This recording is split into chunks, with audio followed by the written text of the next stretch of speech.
मंत्रिमंडल बदलेगा, मंत्रिमंडल बदलेगा, अब मीडिया मंडल नहीं बदल पाए तो क्या यार खड़े हम लोग। अखिलेश जी, योगी जी कह रहे हैं, मुख्यमंत्री कह रहे हैं कि देखिए उच्च स्तरीय जांच क्या है, दिल्ली सरकार उनकी है, यूपी सरकार उनकी है।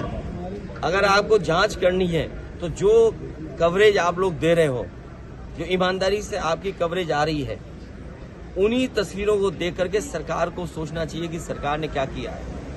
क्या यही रास्ता विश्व गुरु बनने का है? क्या यही रास्ता 5वीं अर्थव्यवस्था का है? और यही रास्ता है कि तीसरी अर्थव्यवस्था बन जाओगे दुनिया की? अरे दुनिया की अर्थव्यवस्था नहीं बनना, बनो ना बनो, ऑक्सीजन तो दे दो, दवाई तो दे दो, इमरजेंसी में किसी की मदद तो कर दो।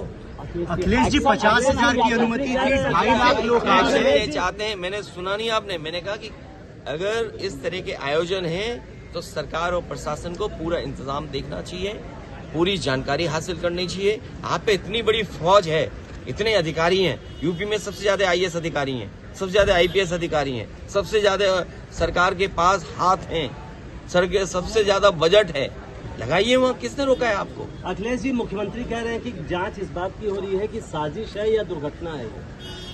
ये मुख्यमंत्री जाने और आपका चैनल जाने। सर एक आखिरी सवाल, जब 50,000 की अनुमति थी तो 2.5 लाख लोग वहां पर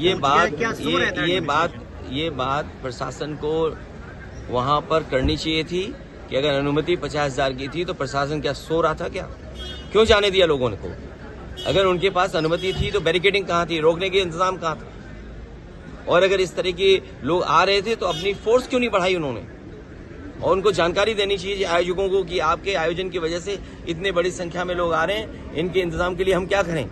प्रशासन को तैयारी करनी पड़ती है। इसलिए अपनी जिम्मेदारी किसी और के सर पर न मढ़े। सरकार की जिम्मेदारी थी, सरकार की वजह से जाने गई हैं, सरकार की वजह से ऑक्सीजन नहीं मिली है, सरकार की वजह से दवाइयां नहीं मिली हैं, सरकार की वजह से एम्बुलेंस नहीं आई, और सरकार की वजह से ही जिन शवों को जिस तरीके से ले जाया गया है, ये पूरी सरकार की जिम्मेदारी है। तो क्या बाबा की गिरफ्तारी की मांग करेंगे आप? मैं कहता हूँ किस बाबा की गिरफ्तारी कराएं, बताओ तुम? 2 बाबा हैं वहाँ।